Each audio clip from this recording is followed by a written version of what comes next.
Bonjour à toutes et tous. Je suis vraiment très contente aujourd'hui d'accueillir Ludovic Francesche. Bonjour Ludovic. Bonjour, j'espère que tu vas bien. Ça va super. Et toi, comment ça va?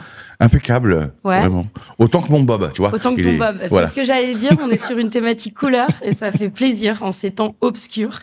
Ludovic, tu es éboueur, tu es aussi influenceur. Et du coup, on va parler évidemment de ton métier, de tes métiers. On va parler aussi de civisme, de déchets. On va parler de Paris et de plein de choses passionnantes et qui, toi, te passionnent au quotidien. J'ai entendu parler de toi grâce à Lila Durix, qui est déjà passée dans ce podcast. Lila Durix, on travaille avec elle à la ville de Paris, sur la sortie des plastiques à usage unique. Et elle m'a parlé de toi parce que tu as été relayeur de la flamme olympique, c'est ça? Oui, à 2 reprises. À 2 reprises? Ouais, c'était incroyable. Je te raconte tout? Non, tu me raconteras après. Mais ça veut dire que déjà, pour qu'on t'appelle à 2 reprises, c'est qu'ils avaient vraiment envie que tu sois là. Et par la suite, moi, je connaissais pas ce que tu faisais. J'ai une collègue qui m'a parlé de toi aussi, qui a dit « Ah, mais je le connais, il est influenceur, etc. » Je me suis dit, il a plein de trucs à nous raconter. Allons l'accueillir pour le podcast. Je vais pas trop en dire, parce qu'on a 3 quarts d'heure pour que tu nous parles de ce que tu fais. Est-ce que déjà, pour commencer, tu pourrais te présenter? Alors, moi, je suis Ludovic Francesche, j'ai 49 ans. Et ça fait déjà un demi-siècle que je suis sur Terre, c'est incroyable. Félicitations, t'es arrivé jusque-là. Merci beaucoup. Et donc je suis éboueur à la ville de Paris depuis 8 ans maintenant, mais pas que. Je suis aussi, comme tu l'as dit, un petit peu influenceur à mes heures perdues. J'y passe du 6 à 7 heures par jour. T'as beaucoup d'heures perdues, j'en ai pas autant. Et pour la simple et seule raison de pouvoir sensibiliser au maximum toutes les personnes qui voudront bien m'entendre au nom d'une planète propre. Ouais. Parce qu'on a dégueulasse et on est des gros dégueulasses et il faut que ça change, tout simplement. Ouais. Je me mets dans l'eau, mais même si j'ai jamais jeté par terre de ma vie. Et toi, tu as eu une vie qui a été pleine de rebondissements, pleine de surprises. Il y a eu aussi des drames. Il y a eu plusieurs choses qui ont participé à te construire. Et là, donc, tu dis depuis 8 ans, tu sembles avoir trouvé le métier qui te passionne et t'en parles de manière passionnée. Ce métier, on le connaît sans le connaître, parce qu'en fait, éboueur, éboueuse, balayeur, balayeuse, on voit ces gens, on voit les camions qui passent, mais on le connaît assez peu. Est-ce que tu peux nous dire en quoi consiste ton métier d'éboueur à la ville de Paris? Alors, en quoi consiste mon métier d'éboueur à la ville de Paris? Mais bon, je dirais même partout dans le monde entier, Ouais. parce qu'il y a des milliers de gens qui font ce métier. Alors, c'est du clean-up.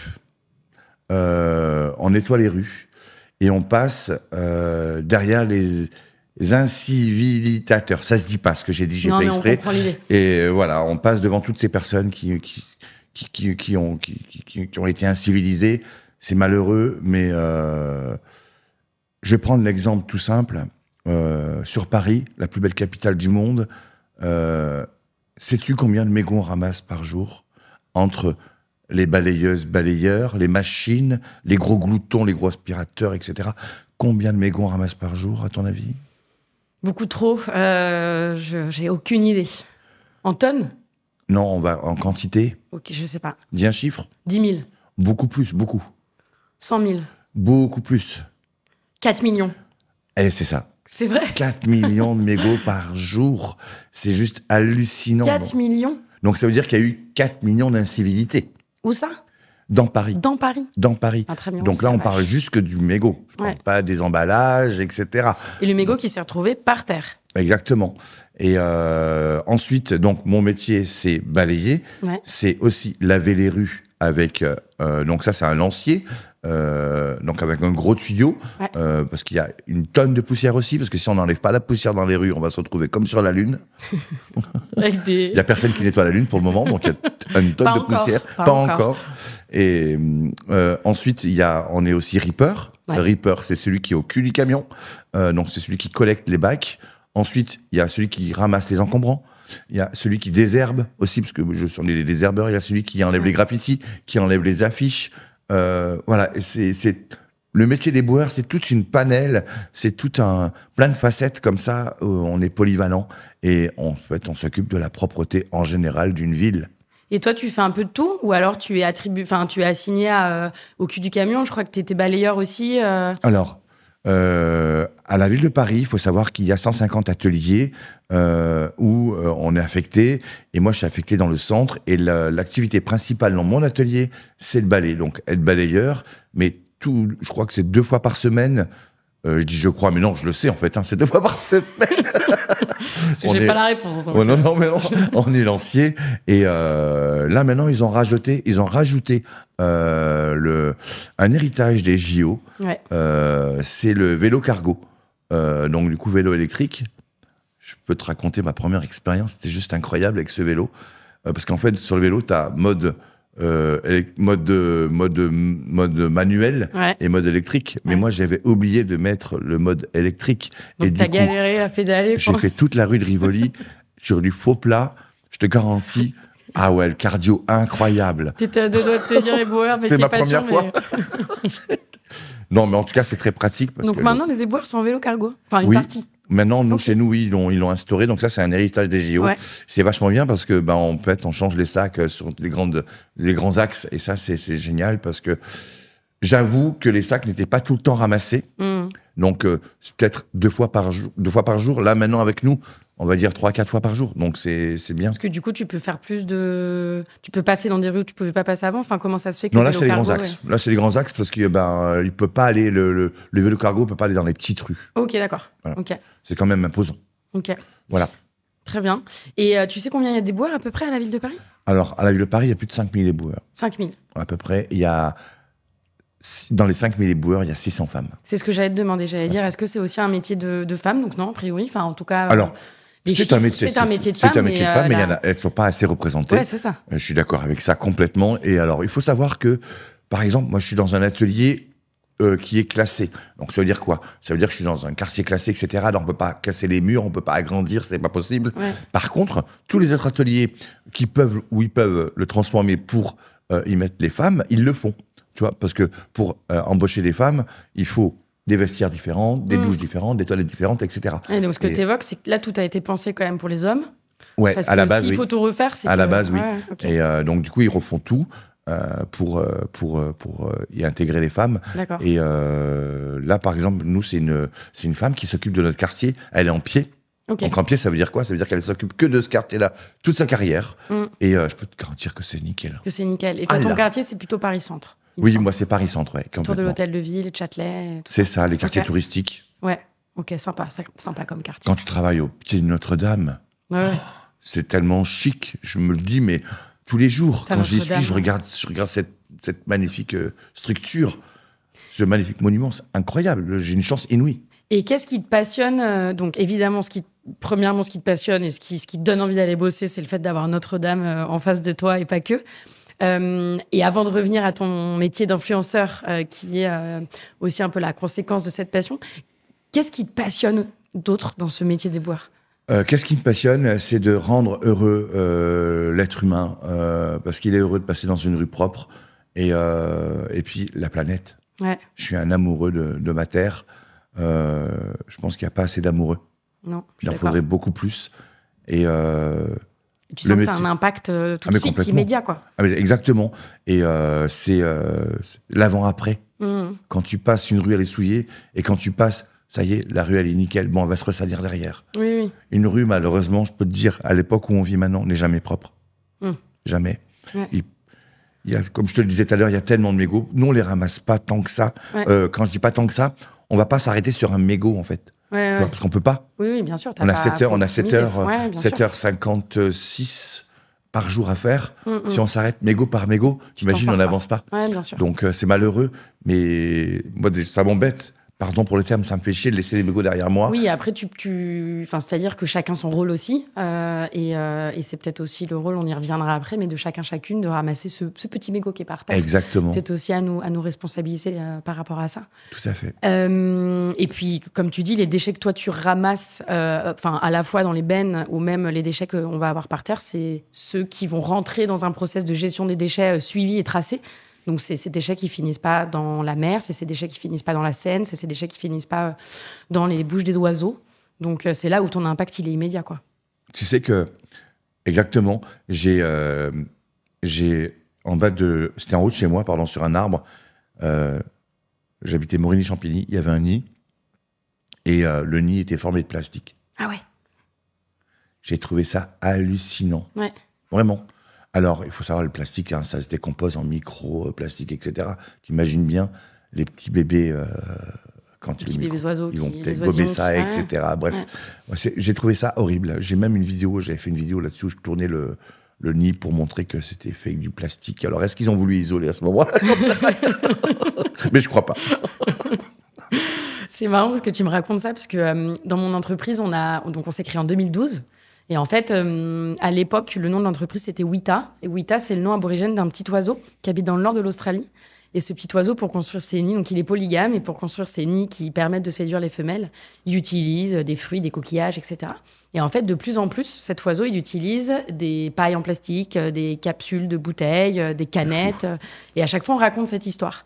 Et en fait, du coup, le storytelling, nous, sur lequel on a construit au début notre structure, il rejoint Je trouve ce ça que tu as vu dans complètement l'arbre dingue. à côté de chez toi. Ouais, c'est dingue. Et puis, c'est à nous d'agir pour faire en sorte que ces choses-là n'arrivent pas. Ça, c'est sur ton métier d'éboueur. En étant au contact des déchets, mais aussi et surtout en étant au contact des personnes au quotidien, tu as commencé à influencer au sens propre du terme. On en parlait en off juste avant. C'est-à-dire que ce que tu veux, c'est vraiment agir sur les comportements. On y reviendra à la fois sur le civisme, mais aussi sur la compréhension et la sensibilisation à la protection de la planète. Je crois que cette volonté d'influencer, elle est née au cul du camion il y a quelques années, quand il t'est arrivé une mésaventure, si je puis dire. Et je crois qu'en plus, c'est assez fréquent, enfin en tout cas trop fréquent. Est-ce que tu veux nous parler de comment est née cette... Alors, la deuxième année, donc moi je suis arrivé à la ville de Paris en 2017, donc là j'étais balayeur. Après, donc il faut savoir qu'il faut qu'on reste une année en tant que stagiaire et ensuite on est titularisé. D'accord. Et là on peut changer l'atelier. Et là j'ai changé d'atelier et là j'ai envie de faire de la benne, donc être au cul du camion, être ripper. Et là donc je change, je fais ripper, etc. Et là on arrive à une tournée, on était dans le 2e arrondissement à Paris, dans les bouchons. On pouvait pas avancer, le camion était arrêté. Puis moi, j'avais tendance à anticiper, chercher les bacs pour pouvoir avancer une fois qu'on pouvait le faire. Et derrière, il n'y a pas des gens qui nous insultent. Sale fonctionnaire, dépêchez-vous, vous avez que ça à foutre, arrêtez vos cafés. Alors qu'on était en train de bosser en plus, mais on n'avançait pas. Et puis tu n'es pas responsable de tous les embouteillages du monde. Mais non, mais on n'a pas compris ce qui s'est passé et ce qui s'est passé. Et là, je dis à mon binôme, écoute, fais des photos. Et j'avais déjà cette idée de le fait qu'il de faire voir, en fait, et faire exactement. savoir. Ouais. Et du coup, je fais cette première vidéo. Je fais un collage photo, en fait, tout simplement. Et je l'ai mis sur TikTok, que je ne connaissais pas à l'époque. Et là, ça fait 345 000 vues d'un seul coup. J'ai rien compris, j'ai eu très peur. Je te promets, je n'ai pas échangé de téléphone. J'ai été piraté, ça va mais pas complètement. du tout. C'est complètement ça. Et j'ai même supprimé TikTok. Pardon, TikTok. Il y a un petit bug, votre truc. Ça va pas. Et ensuite, 6 mois après, je vais voir mon collègue, il s'appelle David, je le remercierai jamais assez. Je dis, tu crois qu'on pourrait montrer notre métier sur les réseaux sociaux, parce que ça m'avait travaillé un peu tout ça. Il me dit, mais Ludo, vas-y, fonce, c'est une superbe idée, tu seras le premier influenceur dans la propreté. Et voilà. Donc du coup, j'ai remis TikTok. Et là, je me suis aperçu que j'avais des abonnés. Puis on y va dans les lives, etc. Au début, j'avais 3 personnes sur les lives. Et maintenant, j'en ai à peu près... En view, je parle. Hein. Ouais. En view, j'en ai à peu près 80, 100. Ça... Ok. Mon record, c'était plus de 30 000 sur un live. Énorme. Ouais. 30 000 Dans personnes une école, qui te dans un regardent parler. collège. Ouais, C'était dans ouais. un collège, en fait, pour sensibiliser. Et du coup, il me semble que donc, là, c'est l'influence sur les réseaux où tu filmes au quotidien ton métier. Et autour de ça, tu as aussi lancé des défis. Tu as parcouru plusieurs centaines, voire des milliers, je sais pas, de kilomètres, voilà, pour faire des actions de collecte de déchets. Est-ce que ça, donc tu as un site web qui s'appelle Ludovic Objectif Planète Propre. Objectif Planète Propre. Est-ce que tu veux nous en dire plus sur à la fois ce que tu fais en tant qu'influenceur et aussi les actions qui vont avec, les défis notamment? Alors, en tant qu'influenceur, comme je le disais tout de suite, ça m'arrive d'aller dans les collèges pour sensibiliser les plus jeunes au jeter à la poubelle. Et ensuite, je fais des défis. Donc, mon tout premier défi, c'était le Tour de Paris, par exemple, avec mon chariot, mon roule-sac. Roule-sac, pourquoi on dit roule-sac? Parce qu'on roule avec le sac, roule, tout simplement. Ok, c'est comme le glouton, quoi. J'ai remarqué que le choix des mots était exactement. Et j'ai ramassé 2800 litres, pardon. 2800 litres de déchets. Donc 28 sacs de 100 litres. Donc c'est le Tour de Paris par les maréchaux. Ensuite, je passe sur le pont Garigliano. Et là, je vois du papier toilette suspendu. Je me dis, ah, ça y est, tu as ton nouveau défi, la tournée des ponts de Paris. En plus, j'ai fait un petit peu d'histoire aussi, en même temps. Et je racontais l'histoire des ponts. Et j'ai ramassé 2300 litres. Donc 23 sacs de déchets qui étaient prêts à tomber dans la Seine. Donc on va dire que j'ai un petit peu préservé la Seine. Après, je fais aussi de la pêche à l'aimant. D'accord. Je fais de la pêche à l'aimant. Donc tu sais ce que c'est? Je peux essayer de deviner. Je vois un petit peu sur les plages quand on a les détecteurs de métaux. Non, et la pêche à l'aimant, tu as un fil avec un aimant pour ramasser, je sais pas, les canettes ou les trucs comme ça dans le fond de. Le canette, non. Canette, c'est l'aluminium, donc ça s'émonte pas. Oui. Aucun problème. Mais nous, on remonte les Vélib, on remonte les trottinettes. Ah oui, c'est des gros aimants. Des quasi, des frigos, etc. Okay. Et là, il y a beaucoup de protoxyde d'azote, par exemple, dans la Seine. Énormément. D'accord, la vache. Ouais. Mais ça, tu le fais sur tes heures perdues, tes 6 mais oui, à 7 tout ce heures. que je fais, tout ce que je te raconte là, c'est... Mais la pêche à l'aimant, elle n'est pas dans le métier des boueurs. Ah non, rien à voir. Par contre, il y a sûrement... Je crois qu'il y a une péniche, il me semble, où ils sont avec un grappin. Et ils vont comme ça, ils récupèrent pas mal de choses aussi. Donc, oui, il me semble que ça fait partie de la ville de Paris aussi. Okay. Mais voilà, donc. Et du coup, ensuite, donc j'ai fait, moi qui habite Étampes dans le 91, je suis à 55 km de Paris. J'ai fait Étampes-Paris aussi à pied, donc on a mis 6 jours et demi, mais cette fois on a fait 110 bornes, parce que j'ai rajouté encore une fois le Tour de Paris. Je me suis dit, j'en ai pas assez. Et ensuite, en 2023, j'ai fait Paris-Marseille. Ok. Paris-Marseille, donc en roule-sac toujours, 800 km, 55 jours. On a ramassé 15 tonnes de déchets. Imagine, sur un côté de la route. Imagine, on aurait fait les deux côtés, on aurait doublé les chiffres. 20 000 canettes, 17 000 bouteilles en plastique. Donc, 1 sur 10 avec du pipi dedans. Ouais, j'ai une vidéo où j'ouvre une bouteille, je ne sais même pas. Ça explose et je me prends en fait, j'inhale de l'ammoniac. J'ai pas eu l'urine sur moi, mais t'avais le caméraman derrière qui était envie de vomir. Enfin bref, c'est un super moment.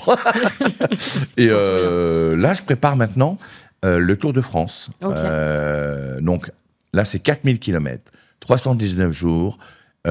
Avec mon chariot. Donc, là, c'est le Tour de France des frontières. Ouais. Donc, je pense partir pour fin 2026. Mais on partira une fois qu'on aura le budget. Il faut savoir que notre budget, on recherche à peu près 200 000 euros. Parce que, par exemple, on aura un chauffeur qu'on va payer. Je vais avoir un vidéaste qu'on va payer aussi. Il faut manger. Il faut prévoir toute la logistique, les campings, etc. Donc tout ça, ça représente beaucoup d'argent. Et comment on peut t'aider sur ça? Alors là, il faut aller sur le site, sur notre site, c'est ludovicobjectifplanète3.org et il y a écrit soutenez-nous. Okay. Et voilà, c'est aussi il n'y a pas de petit don, voilà, très simplement. Ah, ok, génial. Et maintenant, donc ça, c'était des filles, l'influenceur. Sur TikTok, c'est ton nom? TikTok, mon nom, c'est Ludovic F-off. Ok, très bien. Ça, c'est pour savoir. Je savais déjà à l'époque, quand j'ai créé, que j'allais devenir officiel. Non, je rigole. Je rigole, je me la pète un peu. Est-ce que t'as le petit macaron bleu? Ben oui, j'ai eu ça, mais ça fait 1 an. T'as été ça fait 1 an. TikTok, ils m'ont certifié, ouais. Pas vrai. Incroyable. En plus de tout ça, parce que du coup, tu ne chômes pas et t'as beaucoup d'heures perdues, comme on l'a compris, tu as écrit un livre. Oui. Ce livre qui est sorti en 2022. Oui. Qui s'appelle, donc, qui est juste là, plus tard, tu seras éboueur. Oui. Et donc, pour l'instant, je n'ai lu que l'avant-propos, dans la mesure où je l'ai commandé et finalement, tu me l'as apporté aujourd'hui. Mais dans l'avant-propos, tu écris « Mes messages sont très simples. Civisme, respect et protection de notre planète. » Ce que je te propose, ça va être de revenir sur ces 3 mots et de comprendre un petit peu ce qui se cache derrière, parce que je crois que ça veut dire beaucoup de pourquoi tu fais tout ça, et ça veut dire beaucoup aussi de ton métier et de comment est-ce que ton métier est perçu par beaucoup. Donc on va partir du premier qui est civisme. On utilise souvent l'argument du civisme, notamment pour lutter contre les dépôts sauvages, améliorer le tri des déchets, etc. Soyez un bon citoyen ou une bonne citoyenne, mettez à la poubelle. Sachant qu'on oublie souvent qu'avant le tri des déchets, il y a déjà l'action de mettre dans la poubelle. Merci. Moi, je sais qu'on a travaillé avec un grand stade assez renommé, mais pas à Paris. Et il y avait tout un travail sur améliorer le tri. Et en fait, on s'est rendu compte que la priorité, c'était pas améliorer le tri, parce que tu avais plus de 200 personnes sur 2 jours qui, après les matchs de foot, nettoyaient le stade. Et en fait, ce qui leur prenait le plus de temps, c'était les pop-corn et le soda qui étaient au sol sur leur espèce de ciment, tu vois, qui absorbe absolument tout. Et frotter ça, c'est ça qui prenait du temps. En fait, les sacs dans lesquels il y avait les déchets, on les ramasse. Et du coup, là, on s'est dit, la première étape, c'est de faire en sorte que les gens mettent dans la poubelle. Exactement. Et faire en sorte aussi qu'ils peut-être ils arrêtent de manger des pop-corn qui en foutent partout par terre. Mais bon, ça, c'est une autre histoire. Donc, en tout cas, le civisme, j'imagine que ça rejoint ça. Est-ce que c'est ça dont il s'agit quand tu parles de civisme? C'est cette action de mettre à la poubelle ou pas que? Mais c'est ça, mais complètement, on a perdu ça, en fait. C'est tout simple. Il y en a beaucoup qui prônent le tri. Ouais. Comme tu le dis, puis toutes ces politiques-là, trier, tous ces écolos, etc. Non, avant ça, il y a un travail à faire, c'est le jeter à la poubelle. Il faut réapprendre. On en est là, il faut réapprendre à jeter à la poubelle. C'est quand même fou. Après, on pourra trier. Parce que si on ne jette pas à la poubelle, on ne trie pas. Après, si le déchet par terre, on va l'oublier, etc. Puis ça va polluer, ça va mettre des années à se désintégrer, etc. Donc, la première chose, c'est jeter à la poubelle. Oui, et soyons civilisés. Et ça fait partie du civisme. Et justement, je vais dans les collèges pour en parler de tout ça. Et je leur dis, pourquoi? Alors, je leur pose la question, je leur dis, qui a déjà jeté par terre? Eh bien, t'as toutes les mains qui se lèvent. Ils sont très honnêtes. Ils sont beaucoup plus honnêtes que les adultes. Bien sûr. Et je leur demande pourquoi. Alors qu'ils ont eu moins d'années pour jeter à la poubelle. Exactement. Et je leur demande pourquoi. Mais t'as plein de raisons. Parce qu'il n'y avait pas de poubelle, parce que la poubelle était trop loin, parce que... il y en a qui disent que parce que j'étais fainéant. Tu vois, peut-être que la poubelle, elle manque d'attraction, elle est pas assez attractive, j'en sais rien. Tu vois, il y a plein de solutions comme ça. Et c'est hyper intéressant. Et est-ce que tu penses, je sais qu'il y a plusieurs villes dans lesquelles il y a des problèmes d'appropriation de l'espace public, c'est-à-dire ce qui est à tout le monde est à personne et inversement, et ça favorise l'action aussi simple que jeter par terre, parce que c'est pas chez moi. Voilà, tu n'as peut-être pas une analyse très scientifique sur tout ça, mais toi, de ton expérience et de manière empirique, quelles sont les raisons qui aujourd'hui font qu'on est aussi nombreux et nombreuses à jeter des choses par terre? Là, tu évoques les poubelles sont pas claires, ou il y a de la fainéantise, mais tu vois, est-ce que ça c'est pire en pire et pourquoi quoi? Pour moi, c'est toute la base, c'est l'éducation. Et moi, mon grand-père, c'est lui qui m'a éduqué et il m'a appris à jeter à la poubelle. Il m'a appris les bases. Et maintenant, il n'y a plus ça. Maintenant, le gamin, il fait limite ce qu'il veut et c'est lui qui va apprendre à ses parents. Et ça fait partie, pour moi, le sujet, c'est primordial. D'accord. Après, on manque en France et même ailleurs, il n'y a pas de culture des poubelles. Donc, par exemple, si moi je vais en Angleterre, je vais à Londres, je dois jeter mes déchets quelque part, je vais le faire. Où et dans quelle poubelle, tu vois? Il n'y a pas cette culture-là. Il faut que le riverain se débrouille. Et alors que c'est pas facile. Là, tu regardes toutes les poubelles en France, c'est un arc-en-ciel le truc. À Marseille, elles vont être oranges. À Lille, elles vont être bleues. Pas d'homogénéité. Strasbourg, elles vont être violettes, etc., etc. Tu vois? Donc voilà, on manque de culture là-dessus, tout simplement. Donc, on y travaille. Okay. Mon équipe et moi-même, on y travaille. Et est-ce que toi, tu penses qu'il y a aussi un acte de... Je sais pas si c'est de rébellion, mais en tout cas un peu de provocation tu vois, je mets par terre pour montrer que je suis pas d'accord avec... Alors après, il y en a qui font ça devant nous, quand on est sur le trottoir et qu'on est en train de balayer, t'as des gens qui jettent à l'époque des masques, l'époque du Covid, on va dire un masque, t'es payé pour ça. Il y aura toujours quelqu'un pour ramasser. C'est une horreur, une horreur que tu le pensais comme ça. Non, je suis pas payé pour ramasser ta merde, en fait, entre guillemets. Bien évidemment que je vais le ramasser, etc. Mais de cette façon-là, non. Et puis surtout, l'objectif, en tout cas dans la gestion des déchets, est de faire en sorte de ramasser ce qui a été... Enfin, de gagner du temps, en fait, dans tout ça. De ramasser ce qui est dans des sacs. Ça prend moins de temps de ramasser des sacs. Exactement. Et effectivement, cet acte, cette phrase de « il y aura bien quelqu'un pour ramasser », c'est quelque chose qu'on entend trop souvent. C'est affolant. Vraiment. Et parce que plus ça va, moins on en fait. Et plus on est assisté. Ouais, c'est ça. Je pense qu'il y a ça aussi dans le... Ouais, tout à fait. Donc, à un moment donné, on ne pourra pas mettre un éboueur à chaque poubelle ou dans chaque rue, c'est pas possible. Et peut-être que les gens ne se rendent pas compte aussi de tout ce que ça implique en termes d'efforts, en termes de coûts. pour vous. Enfin, je vais te donner on a travaillé sur un dispositif de gestion des encombrants avec mon entreprise il y a quelques années sur la conception d'un nouveau service pour faciliter la collecte des encombrants. Et en fait, ce dont on s'est rendu compte, c'est que c'était dans le 95, donc on a suivi pour ça des rippers notamment. Et ce dont on s'est rendu compte, c'est que c'était pas une benne de tri qu'il fallait qu'on crée ou une benne de collecte des déchets encombrants, mais c'est que déjà il fallait qu'on évite le côté le sale ramène le sale. Et ce qu'on constatait, c'est qu'en fait les gens balancent leur télé du 5e étage de chez eux. Donc en fait, t'as beau mettre un joli meuble en bas en disant déposez votre télé ici, ça fera rien. Et bref, et en travaillant sur ce projet, on a interviewé des rippers et les rippers nous disaient, en fait, nous, un matelas qui est par terre, on le prend, on le met dans la benne, éventuellement on fait 2 mouvements, mais bon, ça posera pas trop de problèmes et on sait faire. En revanche, ce qui va nous casser en 1000 morceaux, c'est le fait de prendre le matelas, puis en fait, on découvre que dessous, il y a des pots de bananes, il y a des seringues, et en fait, finalement, c'est cette accumulation de déchets qui n'ont pas été... stockés au même endroit ou qui n'ont pas été emballés correctement, qui multiplient les mouvements. Et il me semble que le secteur de la collecte et la gestion des déchets est un des secteurs les plus accidentogènes en France. Voilà, du coup, pour rebondir sur ce que tu disais, je pense que les gens n'ont pas conscience que ce que tu ne mets pas à la poubelle, c'est des accidents en plus pour les rippers, c'est tout ça. Tu sais, en parlant un tout petit peu du tri, moi j'ai visité pas mal de centres de tri et j'ai rencontré des trieurs et des trieuses. C'est les dernières personnes que le déchet va voir.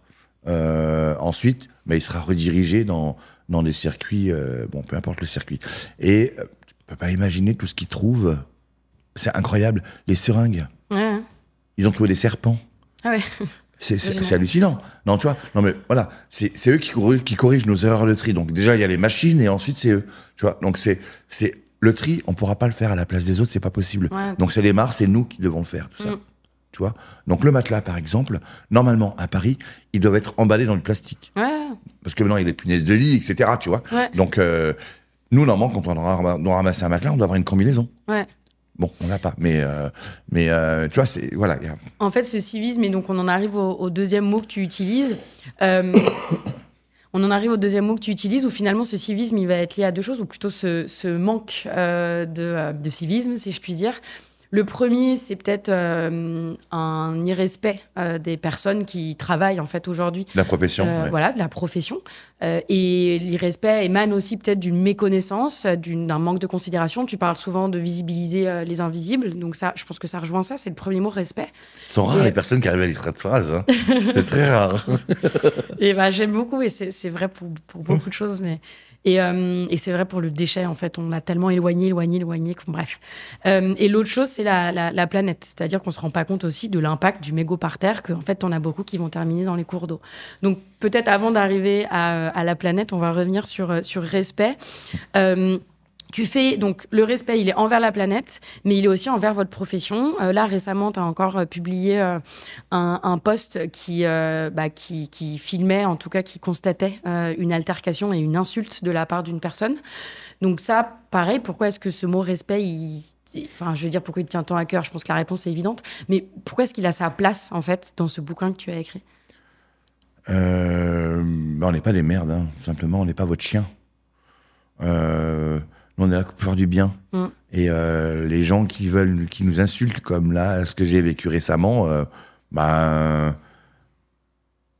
pardon, mais fuck you, quoi. Ouais. Et c'est un monsieur il t'a insulté. Gratuitement, parce qu'en plus, on était en train de travailler, on était en train de balayer devant chez lui, on a enlevé les mégots, etc. Et là, il nous saute dessus en nous insultant de tous les noms. Faites pas votre travail, et nanani, et nanana. Alors que on est en train de le faire, justement. On n'a pas compris, Et puis de nouveau, mon travail, c'est pas de ramasser la merde des gens. Non. Mon travail, c'est de faire en sorte que ce soit propre. Mais on a tout fait pour que ce soit propre devant chez lui. Il dit ouais, vous avez oublié 3 mégots par là, nanani. Enfin, c'est une horreur ce qu'il a fait là. Et en fait, il nous avait insultés hors caméra. Enfin, et là, j'ai sorti mon téléphone. J'ai dit mais non, allez-y, assumez vos propos. Et au début, il a dit ah mais non, j'ai pas dit ça parce que alors je dis ah bon, vous avez menti finalement. Et ben là non. Après, il s'est lâché. Il est revenu, je crois. Et après, ouais. Et après, il m'a insulté en arabe et tout. Enfin, bref. Moi, je voulais pas porter plainte à la base. Ouais. Je voulais pas. Mais après, en discutant avec mes collègues, je me suis aperçu que finalement, c'était tous mes collègues qui avaient été victimes de cette personne-là. Donc là, je me suis dit, Ludo, prends ton courage à deux mains et va porter plainte. Ça sera au nom de toutes les personnes qui leur a fait du mal, quoi. Insulté, hein. Et voilà, donc c'est la première fois de ma vie que je porte plainte sur... et je pensais pas que ça allait arriver à mon travail, mais voilà, c'est fait. Et c'est un peu ça fait jurisprudence, je sais pas, mais en tout cas, le fait d'avoir fait cette action de porter... Enfin, ça reste des insultes. Bah oui, en plus des propos homophobes aussi. Et c'est... Comment dire? Le fait de porter plainte, c'est que ça marque aussi un tournant, je sais pas, mais...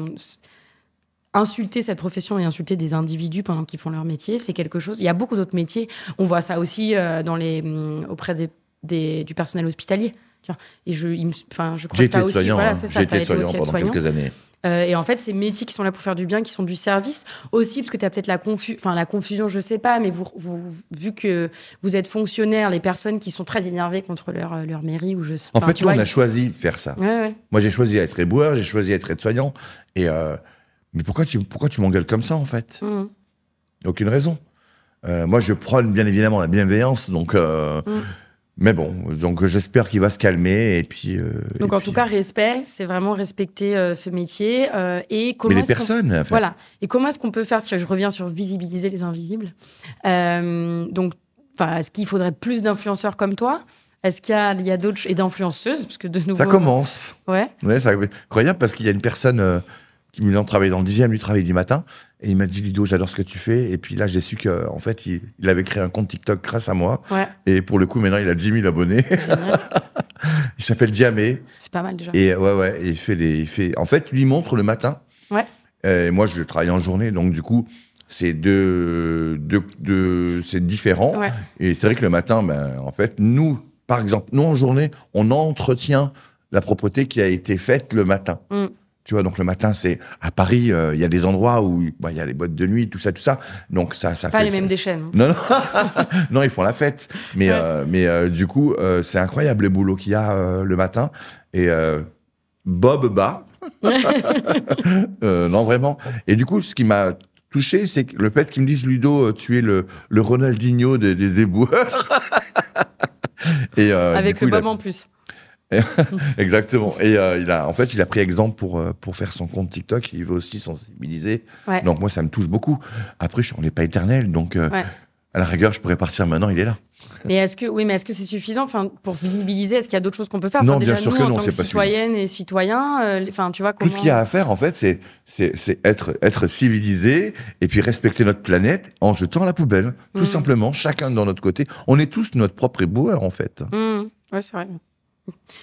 On est censé être... On est censé jeter à la poubelle. Et sur ce dernier point, du coup, tu disais protéger notre planète. Le message, il est beaucoup plus clair quand tu parles de protéger notre planète. Toi, tu souhaites arrêter et travailler surtout sur les dépôts sauvages. C'est ce qu'on évoque depuis un moment maintenant. Et donc, réduire le nombre de déchets de nouveau. Enfin, je sais pas si là-dessus, tu as des chiffres. Tu vois, tu t'évoquais les 4 millions de mégots qui finissent par terre. Parfois, tu parles aussi des chewing-gums. Donc, je sais pas si on a une idée de ce qui termine dans les réseaux d'eau. Alors, il faut savoir qu'un habitant en France, il produit, alors, tous déchets confondus, tous, alors gravats, vêtements, nourriture, etc., 5 tonnes par an. C'est beaucoup trop. C'est énorme, énorme. Alors moi, tu vois là, je l'ai dit récemment dans un autre média, je suis en pleine réflexion. Pourquoi? Est-ce que je continue mon temps en tant que fonctionnaire, en touchant mon salaire tous les mois, sécurité de l'emploi, et nanani, nanana, donc je suis à 1 943 € net par mois, ou je m'arrête, et là je consacre mon temps à prendre mon chariot et partir sur les routes de notre monde. Et aller ramasser, voilà, aller ramasser les déchets, peu importe où, mais tout en sensibilisant. Est-ce que ça serait pas mieux de faire ça pour moi? Je suis en pleine réflexion, tu vois. Peut-être que je risque de quitter la ville de Paris pour aller faire ça. Et là, c'est un projet de vie, en fait. Ouais, complètement. Là, j'ai la sécurité de l'emploi, donc je trouve ça un peu facile, tu vois. Après, non, c'est bien d'avoir une sécurité de l'emploi, bien évidemment. Si facile, mais j'aime bien aussi mettre du piment dans ma vie. Et là, je me dis, si je pars sur les routes, après, bien évidemment, il va falloir que je vive, il va falloir que je mange, etc., etc. Donc, faut que je trouve des solutions. Voilà, ça, franchement, Ouais. Oui, et puis si tu ça me enchaînes trotte depuis quelques temps. les bouteilles les bouteilles d'eau vide remplies d'urine, il y a un moment où effectivement, il va falloir aussi avoir des moyens pour pouvoir vivre, pour pouvoir te Je suis laver. persuadé, il y a tellement de choses à voir partout. En faisant ça, ça serait incroyable. Vraiment. Allez voir ce qui se passe ailleurs. Il faut savoir que si le petit Ludovic que je suis, petit balayeur que je suis, peut ramener de la propreté là où il n'y en a pas, Ouais. Et est-ce que tu sens que, donc là, tu évoques un peu ouvrir au monde. Toi, sur tes influenceurs et tes influenceuses, tes followers, je pars au Maroc bientôt. Je t'ai rien dit, mais je pars au Maroc. Ah ouais? Bientôt. Ok. Mais pour un défi? On va voir. Okay. On est en train de travailler tout ça, justement. L'avantage, c'est que des déchets, t'en as partout. Donc, au moins, je suis en train de spoiler, là. Voilà, tu peux, ok. Donc, avant d'aller au Maroc, tu vas continuer à influencer tes followers et followers là qui te suivent actuellement. Donc, tu disais plus de 300 000 sur TikTok. Est-ce que tu... Je suis à 413 000. 413 000. Ah 413 000. Ouais, ça monte vite. Hein. Ouais. Ces 413 000 personnes, déjà, est-ce que tu sais estimer un peu qui sont-elles et qui sont-ils? Est-ce que c'est plutôt des jeunes? Est-ce que c'est des professionnels? Est-ce que c'est des collègues? Voilà. Et ensuite, ma deuxième question qui est un peu liée à ça, c'est est-ce que tu sens l'impact et comment, en fait, quel est cet impact que tu as sur ces personnes? Parce que l'objectif d'influencer, c'est aussi que les comportements changent. C'est pas juste de raconter des trucs pour que ça serve à rien. Alors, j'ai regardé les chiffres récemment et je suis à 64% de mes followers de 18-24 ans. Ok, 18-24 ans. C'est bien. Donc, ouais. Parce que c'est la nouvelle génération et c'est eux qui vont porter la propreté de la planète dans l'avenir. Ensuite, ce sera leurs enfants, etc. Voilà, beaucoup par les jeunes, ouais. Ok. Beaucoup. La suite de la question, La suite de la question, déjà, je me suis dit, je pose les deux d'un coup, mais j'aurais peut-être reposé la deuxième. Donc, 18-24 ans, la suite, c'est comment est-ce que toi, tu sens l'impact que tu as sur ces personnes? En fait, je reçois beaucoup de messages en me disant « Merci Ludo, grâce à tes vidéos, j'ai changé mon comportement, je ne jette plus par terre, mon mégot, etc. Je trie les déchets, tout ça. Et tes vidéos me touchent beaucoup. » Et donc, voilà. Donc, ce que les gens te disent. Et c'est ça, okay. Exactement. Donc, je reçois beaucoup de messages via TikTok, via Instagram. Il y a des gens qui m'envoient des mails aussi, même dans la rue. Des cartes postales. Dans la rue aussi, on m'arrête souvent, beaucoup, non seulement pour prendre des selfies, et puis on discute déchets. Je suis peut-être l'une des rares personnes qui va t'amener le sujet des déchets sur la table, et on va manger en parlant de merde. Ouais, j'aime bien, moi, tous les trucs pipi caca, de toutes les manières. Mais ça se passe très bien. Ouais, j'imagine. Il faut bien que quelqu'un en parle. On est tous concernés par ça. Donc, c'est ce que les gens vont te dire. Tu évoquais le fait que souvent, tu intervenais dans des écoles ou des lycées, enfin, des écoles, dont des lycées. Collège. À collège, ok. Et là, quelles sont les choses sur lesquelles les enfants vont être les plus... Enfin, tu vois, c'est quoi ce déclic? Ils se disent, ah ouais, c'est les chiffres que tu partages, c'est la responsabilisation. Enfin, tu vois, quelles sont les choses que tu dis ou que tu fais qui, selon toi, vraiment font cet effet pivot qui font que les gens changent? En fait, c'est le fait que j'arrive avec des objets déjà qu'ils ne connaissent pas. Ok.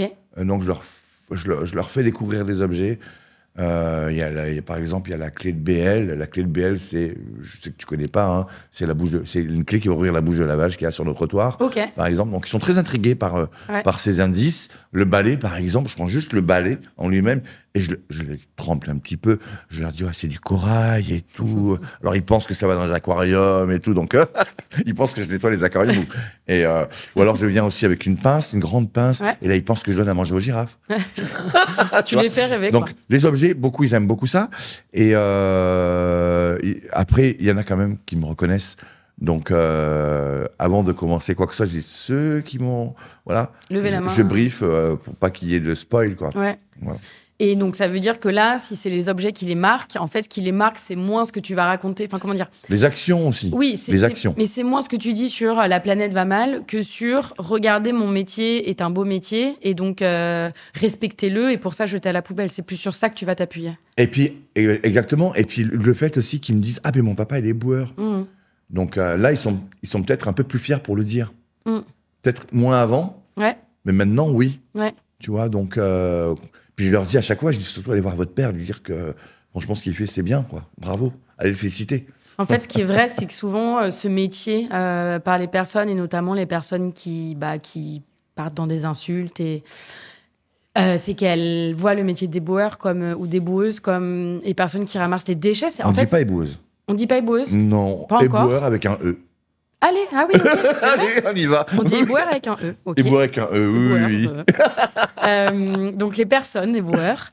Finalement, ça relate un petit peu notre rapport aux déchets. Le rapport aux déchets, c'est quelque chose de sale, dont on veut plus, dont on se sépare. On est des producteurs de déchets. Hein. Exactement.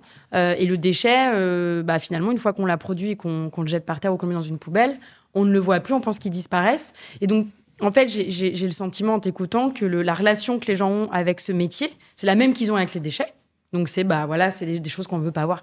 Alors qu'en fait, votre métier, c'est pas de gérer les déchets. Votre métier, ce que tu dis, c'est de rendre les villes et les rues propres. C'est de faire en sorte qu'on puisse respirer un air qui soit plus pur. C'est de faire en sorte qu'on puisse avoir une Seine dans laquelle on puisse se baigner, dans laquelle on n'a pas des réfrigérateurs et des choses comme ça. Je devais aller me baigner avec Madame Hidalgo, hein, je devais. Mais j'ai eu 2 interviews qui sont calées juste à ce moment-là, et il fallait que je fasse un choix. Soit je vais me baigner, soit je fais les interviews. Et les interviews... T'as déjà été 2 fois relayeur de la flamme. T'as déjà bien profité des JOP. Ouais, écoute, tu pourras y aller. Ça fera un prochain post sur les réseaux. Peut-être donc, ce que tu dis, tu influences les jeunes en parlant de ton métier. En fait, j'influence l'être humain. Et en fait, ça concerne les jeunes, mais ça nous concerne tous, finalement. Il y a même un enfant, par exemple, j'étais rue de Rivoli, et il y a un enfant, 6 ans, il vient me voir, il me dit « Ludovic, j'adore ce que tu fais !» Je dis « Waouh, mais t'es un peu jeune pour regarder !» Pour avoir TikTok. Pour un TikTok. Puis là, il y a le papa qui vient derrière et tout. Ça m'a touché. Ouais. Voilà à quoi je sers. Le gamin, il est sensibilisé. Ouais. Là, ça me rappelle aussi une fois une anecdote où il pense à toi, en fait, quand il jette. En fait, c'est ça. Tu vois, j'essaye la de poubelle, en fait, la meilleure image qu'elle puisse avoir, c'est Ludovic. Ouais. Parfait. Et ça me va c'était très Bob bien. Bolloré, quoi. Exactement. Donc, parce que pour travailler sur le sujet depuis... Quand c'est ludique, c'est Ludovic. Ouais. Pas mal. Pour travailler sur le sujet depuis 10 ans, on voit bien que, en fait, l'argument du civisme et de l'écologie, il suffit pas, parce qu'en fait, tu as des personnes qui s'en fichent, en fait, tout simplement. Donc nous, dans mon entreprise, on a fait le parti pris de pas convaincre celles et ceux qui n'y croient pas au fait qu'il faille protéger la planète, mais plutôt de leur faire, nous, dans notre métier, de faire se rendre compte de ce que ça peut leur apporter de positif. Et toi, ce que tu as créé là, finalement, c'est un contact humain. C'est quand je jette à la poubelle, je vois Ludovic qui dit « ne fais pas ça », et du coup, je le fais pas. Donc, c'est cette familiarité, cette amicalité que tu as créée qui fait qu'on n'a pas envie de le faire aussi. Tu sais, je suis en train de penser tout de suite à un truc. On veut aller planter un drapeau sur Mars. Ouais. À un moment donné, je pense qu'il faut d'abord s'occuper de notre planète avant d'aller voir ailleurs. Ouais. Parce que là, ils sont en train de... Là, on a déjà pourri la Lune, parce qu'ils sont avec des trucs bidules chouettes. Ouais. Tu sais que ils vont inventer un nouveau métier qui s'appelle éboueur de l'espace. C'est pas vrai. Si. En fait, il va y avoir des bras comme ça pour récupérer les débris qui sont un peu partout autour de la Terre et ensuite pour les ramener sur Terre, tu vois. C'est du boulot encore. Voilà, donc avant d'aller là-bas, je pense qu'on a assez à faire ici. Ouais, si tu nous écoutes, Elon Musk... on va traduire cette interview en anglais pour que Elon Musk puisse le comprendre. Pardon, j'étais là-dessus, mais... Non, mais tu fais bien. Et je connais quelqu'un qui a travaillé sur les déchets de l'espace et ça m'a toujours intriguée. Je me disais, attends, on est déjà en train de penser à ce qu'il y a là-bas. Ouais. Enfin, maintenant, j'aimerais ouvrir sur un sujet. Nous, notre métier chez Circule Lab, c'est de travailler plutôt sur l'avant-déchet. C'est-à-dire sur tout ce qui est réemploi, réparation, et pas que sur les produits du quotidien, donc sur les mégots, le réemploi d'un mégot, on n'en est pas là, mais on va être plutôt sur allonger la durée d'usage d'un réfrigérateur pour qu'il y ait moins de déchets, faire en sorte de supprimer l'usage unique, c'est le travail aussi qu'on fait avec la ville de Paris. Donc les recycleries. Les recycleries, par exemple, absolument. Les ressourceries, le fait... J'ai adoré, moi, quand j'ai visité. Et là, pareil, tu es sur le lien social, et en fait, c'est pas réparer pour réparer. C'est ça. C'est parce que quand tu y vas, tu rencontres des gens, que tu apprends à faire, et ça, pareil, tu vois, je pense que les plus jeunes, c'est des choses qu'ils aiment. Tu te sens utile sur ton produit. Donc ça, nous, c'est notre métier. Et du coup, je me posais la question, parce que notre métier, c'est finalement éviter le déchet en amont le plus possible. Est-ce que toi, tu fais un lien entre les deux ? À quel point tu penses, est-ce que ce que nous, on fait est bénéfique pour toi ? Je vais être très honnête, tout ce que nous, on produit... Non, ça ne va pas être bénéfique. Pourquoi ?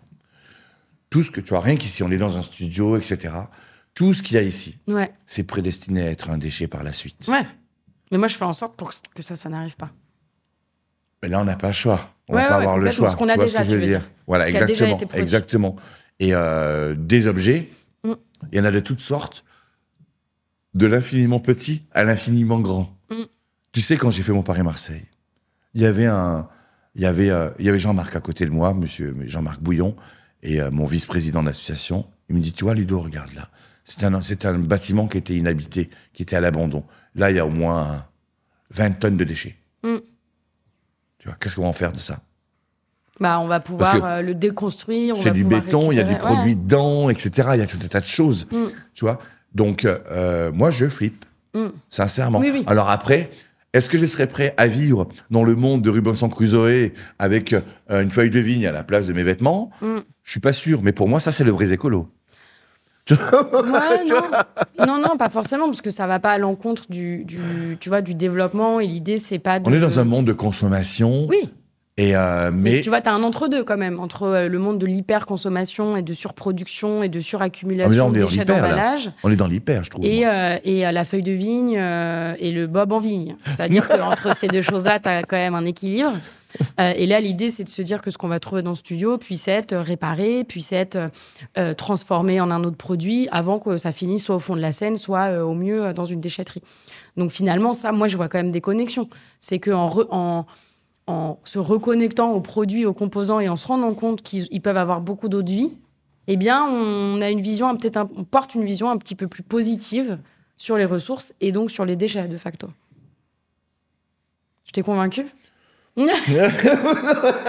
Ça viendra. Laisse-moi un peu de temps encore. Non, mais je crois beaucoup à la réutilisation, Tu bien vois, les évidemment. recycleries, ce que tu évoquais, les recycleries, c'est de la réparation, Bien c'est sûr. tout ça. Mais là, regarde, comme je t'ai dit tout à l'heure en off, j'ai trouvé une sorte de... pas une sorte, un radiocassette énorme. D'ailleurs, ils étaient comme ça à l'époque où ils portaient comme... Ouais, les ghetto Comment ils blasters, faisaient ouais. tellement c'était lourd. Mais j'ai halluciné parce que je l'ai branché, je l'ai nettoyé et tout. Il fonctionne. Oui, ben et oui. mais voilà, donc là, je le réutilise. Et là, ça prend tout son sens. Les vinyles, je récupère beaucoup les vinyles. Moi, j'adore les vinyles. Et là, j'ai trouvé du Elvis. Oh, pardon, Elvis, hein, t'étais à la poubelle. mais quelle horreur, hein. Mais non, on peut pas jeter du Elvis. Tu vois. Mais après, les vinyles, on peut soit l'écouter, ou même s'en servir de déco, s'en servir de dessous de table, pas de set de table, Ouais. etc., etc. Tu vois, il y a plein Oui, de donc t'y crois solutions. quand même. Comment? Qui croient quand même à tout ce qu'on fait. Un petit peu, si. Mais après, comme je te le dis, on est dans un monde où on est en hyper consommation. Il y a tellement de choses partout que quand tu penses tout ce qu'il y a autour de nous, mais ça va aller où une fois que ça va être un déchet? Tu vois ce que je veux dire? Déjà que là, ça commence à déborder. Oui. Mais on va faire quoi? En fait, c'est moins que tu crois. Enfin, c'est qu'en fait, t'es assez pessimiste sur la quantité de choses qu'on a accumulées. C'est ça que tu Oh là là, Ouais. c'est... Je comprends. Moi, j'ai peur, Pas la seule, je vraiment. pense. T'es pas la seule. Pareil, on peut envoyer un message à Elon Musk si tu veux.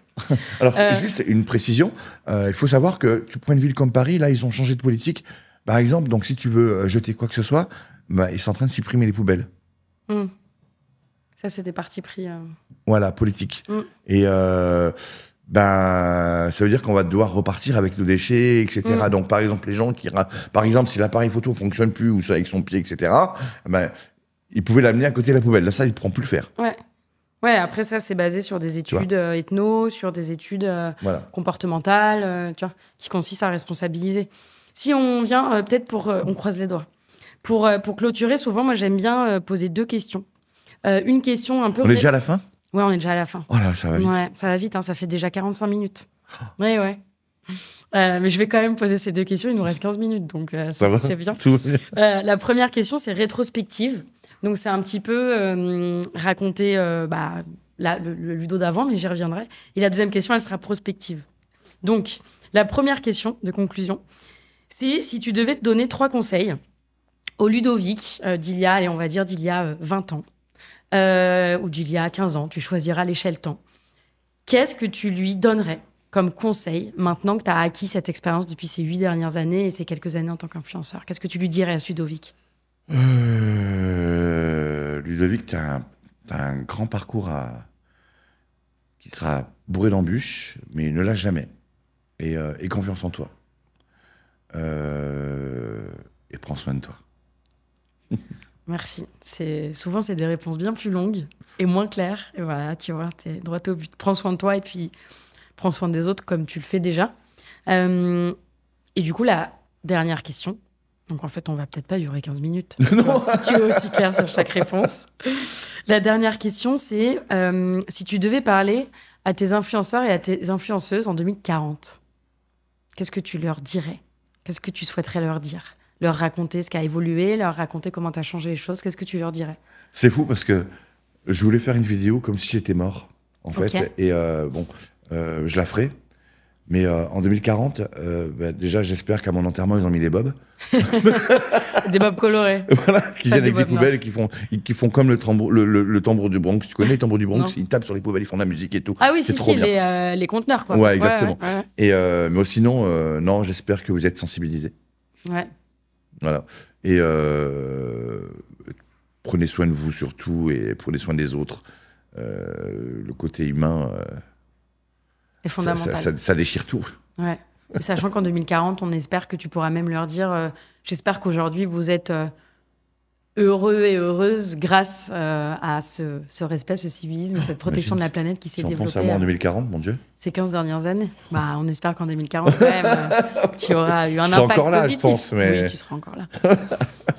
Et ben merci. Bah, du coup, on a encore un petit peu de temps pour éventuellement nous partager des choses que tu aimerais dire, des messages que tu aimerais passer peut-être à tes collègues. Tu en as mentionné quelques-uns. Je crois que tu as parlé d'un David au tout début, que tu remerciais. Tu as parlé de Diamé aussi, c'est ça? Ouais. Qui veut, comme toi, influencer beaucoup de personnes. Est-ce qu'il y a un autre message que tu souhaites passer à tes collègues?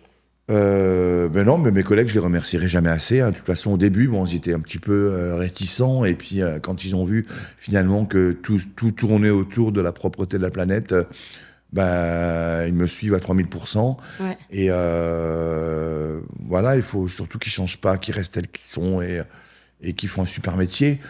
Après, je voulais juste parler d'un truc qu'on n'a pas parlé. Ouais. C'est que avec mon association, on va sortir une application qui s'appelle Stop Mégots. Ok. Et Stop Mégots, c'est quoi le concept? Donc tu t'inscris, profil, etc. Et ensuite, le but, c'est de ramasser les mégots, les amener à la poubelle, les déclarer dans l'application.